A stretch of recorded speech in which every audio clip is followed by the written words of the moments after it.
Bonjour tout le monde, programme très intéressant aujourd'hui concernant les nouveautés maquillage. Nous allons parler de la toute nouvelle palette de Anastasia Beverly Hills, c'est la Cosmos palette. J'ai la nouvelle formule du fond de teint Dior Backstage que j'ai déjà commencé à tester. Je trouve que ça change quand même pas mal de la première version du fond de teint Dior Backstage. Je vais également chez Dior tester avec vous les nouveaux blushs qui ont fait énormément parler d'eux sur les réseaux sociaux, les nouvelles teintes de ces fameux blushs Dior. Et j'ai aussi un bronzer à petit prix à tester avec vous, j'en ai énormément entendu parler sur les chaînes américaines. C'est le matte bronzer de la marque Hailey Girl et apparemment ce truc là est vraiment génial. On va voir un petit peu ce que ça donne sur la peau. Je vais commencer par vous parler de la palette de Anastasia Beverly Hills. Je l'ai payée 61 € sur le site de Sephora. Alors elle est arrivée avec un fard qui était cassé, celui-là, mais il était resté vraiment dans sa petite case comme ça, donc j'ai juste eu besoin de represser avec mon doigt pour remettre le fard en place. Et de ce que vous m'avez dit sur Instagram, apparemment il y a beaucoup de palettes qui sont arrivées avec ce fard là en particulier cassé, mais que ce soit des envois Sephora ou des envois Anastasia Beverly Hills, j'ai aussi eu des retours dans ce sens là,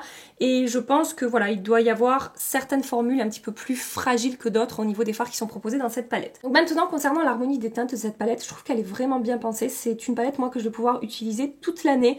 Je trouve qu'il y a un bel équilibre entre les mats et les lumineux, et également un bel équilibre par rapport aux différentes, enfin à la déclinaison des teintes proposées dans cette palette. On a des teintes assez nude et on a des teintes un petit peu plus fun avec des effets duochrome et plus foncés également pour faire des smokies et des choses un petit peu plus travaillées, un petit peu plus chargées. J'ai préparer les swatchs, je vous les avais déjà montrés sur Instagram quand j'ai reçu la palette. Donc ça c'est la rangée du haut, ça c'est la rangée du bas. Pour la majorité des fards ça swatch très très bien, à part pour ce fard là qui est le fard le plus foncé, le mat on va dire le plus foncé de la palette, c'est celui qui est ici. Ça fait 2 fois que je le swatch et c'est pas hyper uniforme, j'arrive pas à obtenir le même rendu qu'avec les autres mats de la palette, mais je sens que la texture n'est pas tout à fait la même, à voir après comment est-ce que ça se travaille. Mais pour les autres mats, les swatchs sont parfaits. Je vous ai déjà montré sur Instagram, mais je vous remontre ici que vous puissiez voir la pigmentation, l'uniformité. Regardez quoi. Et j'en ai pas prélevé énormément. Donc vraiment, c'est canon au niveau des autres mats. Et concernant les lumineux, on a différents finis et donc différentes textures. On a par exemple un métallisé très très très fondant qui est ce gris argenté ici. Vraiment, c'est du beurre cette teinte-là. Elle est sublime au niveau de la texture, au niveau de la pigmentation et au niveau du swatch. Hein, voilà, regardez, c'est... ça donne ça, mais on a aussi des textures un petit peu plus sèches, comme par exemple cette teinte ici, parce que c'est une base satinée avec des paillettes dorées. C'est pas un effet scintillant, on est vraiment sur de la paillette, et du coup la texture est quand même un petit peu plus sèche sous le doigt, et c'est un petit peu, ouais, c'est quand même un petit peu poudreux. Après, encore une fois, à voir comment est-ce que ça se travaille. Mais cette texture-là, je sais pas, je trouve que ça moins fondant, en fait, que les autres textures. Bon, après, ça se passe quand même bien au swatch, mais je sais pas, la texture n'est pas tout à fait la même et ça manque un petit peu de fondant à mon goût sur ce fard-là. Je vais essayer de mieux vous montrer ici les différents reflets, les effets duochrome, etc. Globalement, c'est très très très très joli. À voir après sur les yeux ce que ça va donner. Aujourd'hui, on est sur un crash test, donc je continuerai les tests. Je vous proposerai d'autres looks ici sur Instagram. Restez connectés et je vais commencer tout de suite à me maquiller. Je commence avec cette teinte ici. Je vais déposer ça dans mon creux de paupière. Donc depuis que Anastasia est revenue dans le game avec ses palettes incroyables, les 2 précédentes qui sont sorties là, je les aime d'amour. Hein. Les mats, je les trouve bien meilleurs que dans ses anciennes palettes, c'est-à-dire qu'ils sont bien pigmentés, mais ils sont beaucoup plus faciles à travailler que dans ces anciennes palettes où c'était tellement chargé en pigments que certains fards, mais même les fards de transition et tout, c'était pas les fards les plus faciles à travailler. Et là, je trouve vraiment qu'elle a amélioré, optimisé en fait la qualité de ces mats. Je trouve que ça s'étire beaucoup mieux. Donc ça, c'est vraiment un point très très positif sur les palettes Anastasia. Je vais également déposer un petit peu de cette teinte ici, là, légèrement dans mon coin interne. Je prends ce mat. Pinceau 231 de chez Zoeva. J'en ai vraiment prélevé très très peu. Je vais commencer à intensifier mon coin externe. Je remonte un petit peu dans mon creux. Et avec un pinceau E25 de Sigma, je vais juste étirer un tout petit peu la teinte dans mon creux.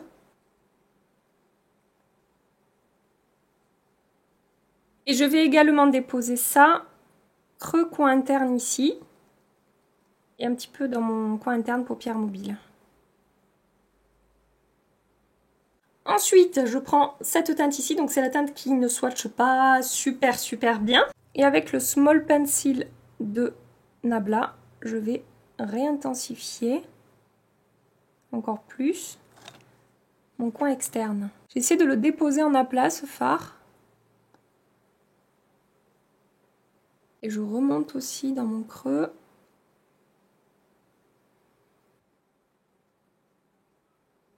Écoutez, ça s'est bien travaillé. En tout cas, là, j'ai pas de démarcation, ça m'a pas fait de taches bizarres. C'est peut-être juste au swatch que ça déconne, mais ça arrive hein, des fois hein, que ça ne swatche pas bien et qu'après, au pinceau et tout, ça se passe très bien. Là, j'ai rien à dire. Je vais également intensifier un petit peu mon coin interne. Je travaille le creux et également un petit peu la paupière mobile. Après, j'y vais vraiment doucement. Hein. L'idée, c'est que je préfère y aller petit à petit pour pas avoir de galère. Je vais prendre la teinte Duochrome qui est ici, Supernova. Au doigt d'abord, pour positionner ça au centre de ma paupière mobile, là où j'ai laissé le creux. Vous savez à quoi elle me fait penser cette teinte? Elle me fait penser à la teinte des ombres à paupières. Bon, c'est pas la bonne que j'ai dans les mains là. Vous savez les ombres à paupières Ren Beauty, il y a la teinte Fembot qui est ce duochrome bleu, rose, argenté. Et ben on est un petit peu sur le même genre de teinte. Avec un petit pinceau estompeur, je remonte le lumineux un petit peu dans mon creux, au-dessus de mon creux, pour avoir un rendu un peu diffus, sans qu'on voit vraiment de limite entre là où ça commence et là où ça s'arrête en fait. Regardez cette lumière, c'est joli, hein, c'est très joli. Alors c'est pas hyper métallisé quand je dis cette lumière, mais il y a de très jolis reflets, il y a un effet un petit peu mouillé comme ça. Je reprends mon pinceau avec lequel j'ai appliqué la teinte la plus foncée là, et je viens juste fondre un peu ici, ouais voilà, nickel. J'ai envie d'essayer de prendre cette teinte ici. Ça se prélève pas mal au pinceau, je trouve. Hein. Les textures, encore une fois, sont réussies au niveau des lumineux. Et je vais mettre ça... En fait, je veux un pop de lumière supplémentaire. C'est très sympa l'association de ces deux teintes-là. Ah ouais, ça me plaît énormément. Je sais pas si vous vous rendrez compte hein, des différents reflets que ça a apporté à mon maquillage. Mais bon, pour l'instant, ça ne ressemble pas à grand chose, évidemment. Hein. Je n'ai pas fini mon make-up, j'ai pas fait mon teint, etc. Mais en tout cas, le rendu du make-up, les différents reflets, les effets et tout, c'est très joli. Et on voit quand même le dégradé avec Supernova autour, qui est plus rose, violet. Et ces reflets que j'ai rajoutés au centre, là, j'aime énormément. Au niveau des chutes, je n'en ai quasiment pas, sachant que j'ai travaillé les lumineux au pinceau. Donc encore une fois, c'est quelque chose de très positif là au niveau de la qualité des fards. Je reprends la teinte la plus foncée ici. J'ai humidifié un pinceau 317 de chez Zo. Wow, ça fonctionne bien en liner humidifié. Et je vais faire comme un trait de liner. J'espère que vous y voyez parce que je suis concentrée sur mes yeux, sur ce que je fais.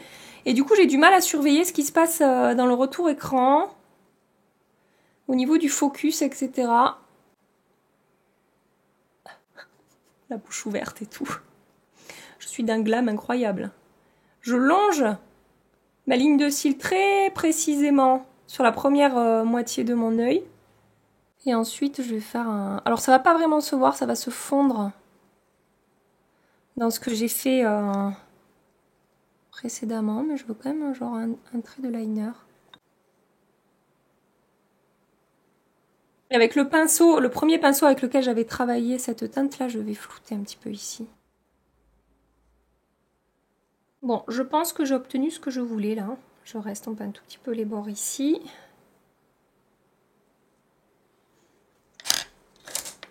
Ouais, je pense que je suis pas mal.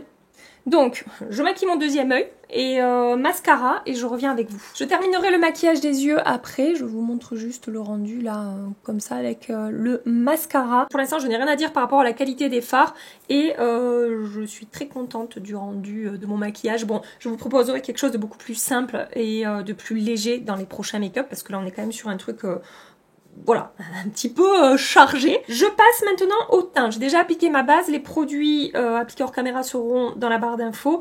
Et je vais vous parler un petit peu de la nouvelle version du fond de teint Dior Backstage, du fond de teint Dior Backstage, qui est sorti sur Sephora. Je l'ai payé 47 €. J'ai la teinte 2W. Côté packaging, j'ai l'impression que ça n'a pas changé. Et attendez, on a combien de millilitres? Il me semblait que c'était un petit peu plus que la moyenne. Oui, c'est ça, on a 50 millilitres, donc 20 millilitres de plus que dans les flacons classiques de fond de teint. Je n'ai pas gardé l'ancienne version de ce fond de teint. C'est pas que je l'aimais pas, c'est un fond de teint que j'ai beaucoup aimé, que j'ai beaucoup porté, mais j'ai découvert plein d'autres choses. Ah, je vous ai même pas montré la texture. Mais... Au niveau de la texture, c'est assez similaire aussi. C'est fluide, mais c'est pas trop liquide non plus et c'est pas épais. La teinte 2W est un tout petit peu foncé pour moi, mais ça fonctionne quand même. Hein. Je descends un petit peu dans mon cou. Il aurait peut-être fallu que je parte sur la 1,5W, mais j'arrive quand même tout à fait à faire fonctionner ce fond de teint. Et donc par rapport à l'ancienne version, de ce que je me souviens, c'était un fond de teint avec un fini plutôt mat et une couvrance quand même moyenne. Donc là, je trouve que ça a changé. C'est-à-dire qu'on est sur un fini plus lumineux et une couvrance un peu plus légère. Alors ça va pas être hyper léger, on peut moduler. Je dirais que c'est une couvrance légère à moyen moins en fait. Et, mais ça a quand même changé au niveau du fini et au niveau de la couvrance. C'est différent. C'est pas juste reformulé. Je trouve qu'ils ont repensé en fait un petit peu ce fond de teint. Il est hyper facile à travailler. Ils disent qu'il y a un effet seconde peau. Je suis tout à fait d'accord de ce côté-là. On a un effet seconde peau avec ce fond de teint. La texture est très très très très fine et très jolie. Après, il n'y a pas d'effet lissant et floutant, mais bon, c'est pas du tout dans les promesses. Il est composé à, que je vous dise pas de bêtises, 94% d'ingrédients d'origine naturelle. Et eux, ils disent que au niveau de la tenue, ça résiste à l'humidité, à la chaleur. C'est même un petit peu en mode waterproof. Alors, de ce côté-là, par rapport à ma peau, j'ai la peau mixte, hein, n'oubliez pas. Et en plus, là, il commence à faire très chaud par chez nous. Donc, je commence à briller quand même un petit peu plus qu'au printemps ou en hiver. Sur ma peau, je trouve qu'avec cette version-là, je brille quand même plus vite qu'avec l'ancienne version. Il faut clairement que j'applique des bases matifiantes en dessous. Sur ma zone T, il faut vraiment que je verrouille du côté matité parce que je brille bien plus vite par exemple qu'avec le dernier fond de teint Lancôme, là, la nouvelle version du Ultra Wear, qui est plus mat aussi. Donc c'est pas vraiment le même fini. Mais je trouve voilà que je brille plus rapidement et vu que je brille plus rapidement, forcément il y a un petit peu de transfert, je suis obligée de faire des retouches au niveau du sébum. Je trouve pas que ce soit un fond de teint, en tout cas sur ma peau, sans transfert. Ça va un petit peu moins bien tenir que l'ancienne version qui était plus mate. Et du coup un petit peu plus longue tenue sur une peau qui produit du sébum au cours de la journée et une peau qui a tendance à briller avec les chaleurs quoi. Maintenant ça reste un très très joli fond de teint, je vais vous montrer de plus près, hein, avec une belle texture, un fini donc vous voyez lumineux mais pas hyper glowy non plus, hein. C'est un lumineux quand même assez naturel. Ça fait un effet peau hydratée avant qu'il soit poudré en fait. C'est juste que sur ma peau mixte, la version précédente était un petit peu plus performante au niveau du contrôle des brillances et du coup au niveau un petit peu de la tenue et de la manière dont il va évoluer au cours de la journée. Après quand je dis la tenue, il reste joli sur la peau tout au long de la journée, c'est-à-dire ça va pas se décrocher, ça va pas faire d'effet de matière autour de ma bouche, ça va pas se séparer de ma peau. Mais par exemple forcément quand je fais des retouches sébum, c'est-à-dire que je prends un papier absorbant et que j'absorbe le sébum que j'ai sur ma zone T, il y a du transfert sur les papiers, ça enlève un petit peu de matière et ouais voilà, ça bouge un petit peu sans faire moche sur la peau, mais c'est pas complètement figé sur ma peau tout au long de la journée, même avec des poudres bien matifiantes et tout pareil, j'ai essayé plusieurs poudres avec et je brille quand même un petit peu plus qu'avec l'ancienne version. Je vous montre le rendu maintenant que mon teint est poudré, que vous puissiez voir que bah, tout va bien, pas d'effet de matière, pas d'épaisseur, ça n'a pas marqué mes pores, ça n'a pas... Enfin voilà, c'est joli sur la peau avec une couvrance, là j'ai modulé pour avoir une couvrance quand même. Je fais que regarder mon retour écran, je suis désolée, j'essaie une nouvelle option de focus. Et j'ai peur que ça ne marche pas bien, donc je suis obsédée par mon retour écran là, il faut que je regarde là. Donc voilà, je suis très contente du rendu de ce fond de teint à l'application. Maintenant, on va parler de ce bronzer de la marque LA Girl, qui est le matte bronzer que j'ai payé 10 € sur le site de Nocibé. J'ai pris la teinte Back to the Beach. Et comme je vous disais en intro, apparemment ce bronzer est très très beau sur la peau. Ce serait un dupe du fameux bronzer qui avait eu tant de succès chez Marc Jacobs. Là, je sais plus comment il s'appelait. Au niveau du swatch, ça donne ça. On est sur un bronzer qui a une teinte plutôt neutre en fait. Ça va, je pense, réchauffer un petit peu le teint, mais on a un côté, un sous-ton un petit peu plus froid qui va permettre de structurer. C'est très doux sous le doigt, ça n'a pas l'air très poudreux et la pigmentation a l'air bonne. C'est mat, mais vous savez, c'est textures un peu en fait semi-mat. C'est pas que c'est satiné, c'est pas complètement mat non plus. Je pense que ça va être vraiment un truc seconde peau au niveau de la lumière. Pinceau double embout de KVD Beauty.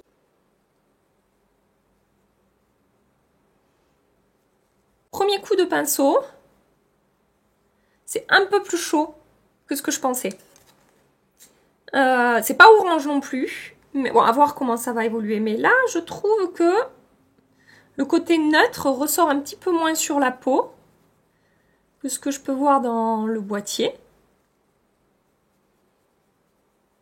La pigmentation est quand même assez bonne parce que j'en ai prélevé très peu.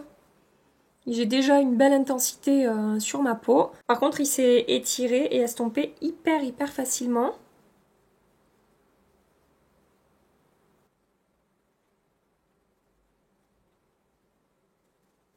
C'est très joli au niveau de la texture. On a un fini du coup très naturel, seconde peau comme je vous ai dit. Alors j'en ai appliqué, on va dire en légèreté. J'en ai pas mis 3 tonnes. Mais écoutez, pour un premier essai, là, pour un bronzer à 10 €, en plus je crois qu'on a 15 grammes de produits à l'intérieur, donc pour 10 €, vous avez quand même une sacrée quantité. Ce truc risque de vous durer la vie hein, si vous craquez dessus. Je suis très contente là, de ce que j'ai observé au niveau de la texture et de la manière dont il s'est travaillé et tout. C'est bien, c'est naturel, hein, même si c'est un petit peu plus chaud que ce que je pensais. Un petit accent qui ressort. Même si c'est plus chaud que ce que je pensais, ça reste quand même une très jolie teinte. Hein. Ouais, c'est très naturel en fait sur ma carnation. Je passe au blush parce que ceux-là, vraiment, j'ai hâte de les tester. Les nouveaux blushs de chez Dior. Donc ce sont les Rosy Glow Blush Poudre révélateur de couleur éclat naturel effet bonne mine. 44 € sur le site de Sephora. J'ai pris 2 teintes. La teinte 012 Rosewood ici et la teinte 015 beaucoup plus peps Chérie qui est ici. Ici 015 et ici 012. Alors par rapport au make-up que je porte aujourd'hui, je vais appliquer cette teinte là. Donc j'ai déjà les 2 premières teintes qui étaient sorties dans... J'arrive pas à parler aujourd'hui. Qui étaient sorties dans ces blushs. Pinceau Buildable Cheek de chez Smashbox. Mon dieu c'est compliqué. Ce sont des blushs que j'aime beaucoup. Avec une jolie texture très fin sur la peau, qui se travaille bien, avec des effets hyper bonne mine, ça réveille le teint, ça apporte un effet vraiment peps et tout. Il a fait le buzz, hein, le premier Rosy Glow là, qui était sorti de chez Dior. Et il y avait aussi cette teinte corail, je sais plus, ça s'appelle coral ou quelque chose comme ça. J'aimais bien aussi, mais je préférais la teinte rose, un petit peu peps là, qui ne faisait pas trop rose bonbon sur moi. Je trouve que ça évoluait plutôt bien, enfin ça... Voilà, la teinte était plutôt jolie sur ma carnation. Et donc là, on est sur une teinte beaucoup plus nude. Ouh, que c'est joli. C'est très fin, encore une fois, au niveau de la texture. J'ai l'impression qu'on retrouve vraiment la même texture que sur les teintes précédentes. Par contre, c'est marrant, j'ai l'impression que que l'intensité se révèle petit à petit. Que au fur et à mesure où je le travaille, sans forcément en prélever beaucoup, la teinte apparaît de plus en plus, je sais pas comment dire, vous allez me dire, bah oui Gabi, plus t'en mets, plus ça apparaît, mais non, j'en ai mis très peu par rapport à ce que j'observe là, concernant l'intensité de la teinte. Vous voyez ce que je veux dire ou pas? Par contre, je l'ai travaillé en quelques coups de pinceau à peine. C'est très joli, c'est mat hein, comme fini, j'ai pas l'impression qu'il y a un fini lumineux.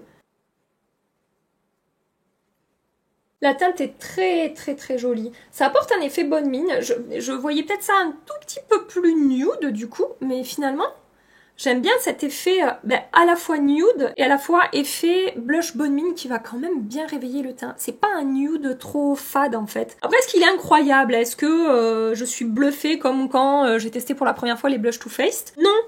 Je trouve que les Too Faced ont un petit effet blur que je ne retrouve pas là avec le blush Dior. Malgré sa texture très fine qui s'est très bien diffusée, il y a un effet blur, effet un peu nuage, vous voyez, avec les Too Faced que je retrouve pas là avec le Dior. Je vais vous rapprocher de moi et terminer ce maquillage des yeux que j'aime. Hein. Franchement, c'est intense. Enfin pour moi en tout cas, mais j'aime beaucoup le rendu, c'est très beau. Je prends cette teinte ici, pinceau biseauté en première base là tout le long du ras de cils inférieur. Je descends quand même un petit peu, hein. Je fais pas quelque chose de trop fin là avec cette première teinte. J'espère que ça se passe bien au niveau du focus. Ensuite, je prends cette teinte ici. Coin interne, c'est un pinceau crayon de chez MAC. Coin interne ici. Et coin... Redresse-toi, Gabi.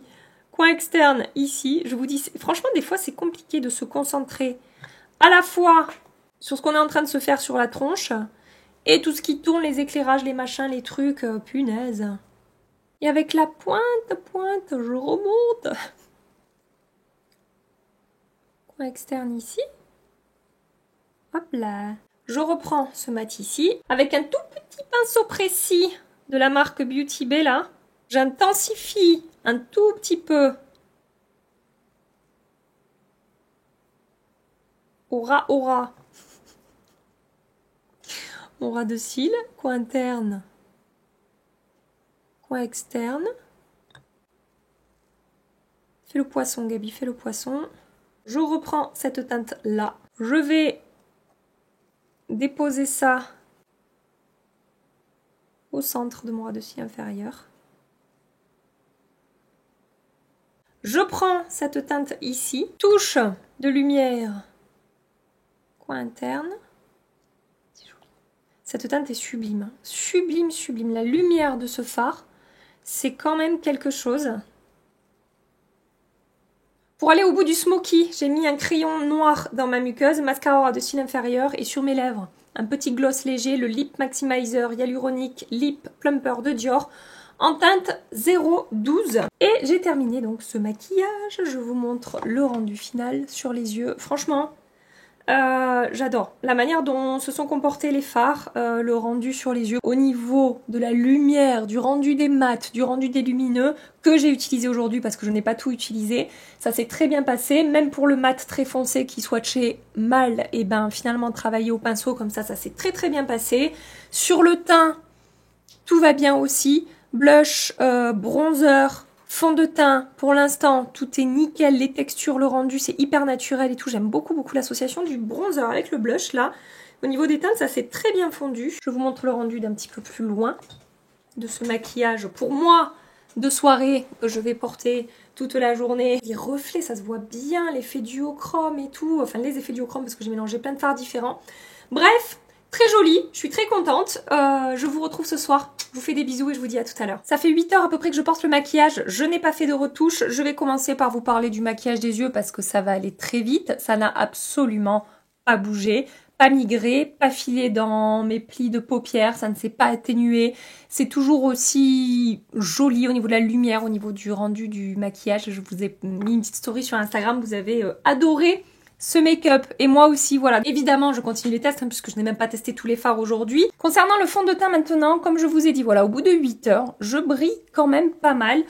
Sur mes ailes du nez ici, en particulier sur mon menton. Avec ce fond de teint, je crois que c'est là que je vais le plus briller, et sur mon front également. Alors après, il y a des fonds de teint avec lesquels je peux beaucoup plus briller que ça, mais en fait, je le mets en comparaison. Je le compare avec la première version du Dior Backstage qui était, comme je vous ai dit, plus mat.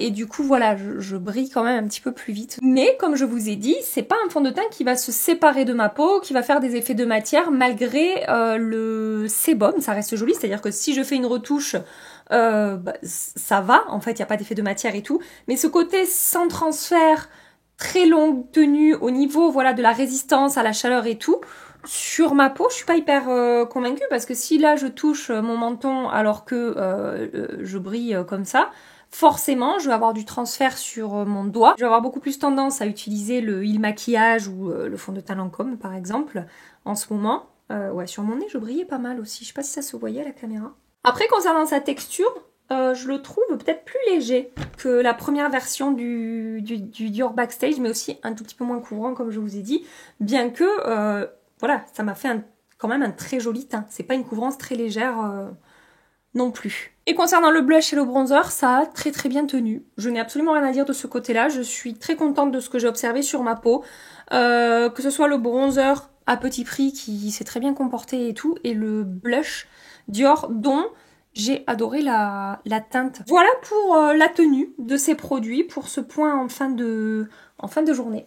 J'espère que ça vous a plu, que ça vous aura aiguillé par rapport à ces nouveautés qui sont sorties. Si vous avez testé certains de ces produits, j'attends votre avis dans les commentaires pour savoir un petit peu ce que vous en pensez. Et juste, je voulais vous dire, j'ai la question de temps en temps concernant des crayons noirs pour la muqueuse. Je l'ai appliqué ce matin, je n'ai pas fait de retouche, 8 heures que je porte mon maquillage. J'ai toujours la muqueuse remplie de noir. C'est celui de chez Makeup Forever, le Aqua Resist Color Pencil en teinte 01 graphite. Regardez, je sais pas si vous voyez, mais c'est encore très très noir. Voilà, je voulais vous donner cette petite info concernant ce crayon qui tient très très bien dans ma muqueuse. Je vous laisse ici pour aujourd'hui. Si cette vidéo vous a plu, si ce make-up vous a plu, pensez à liker avant de partir. Et en attendant ma prochaine vidéo, je vous fais des milliards et des milliards de bisous. Prenez soin de vous et à très bientôt. Bye bye.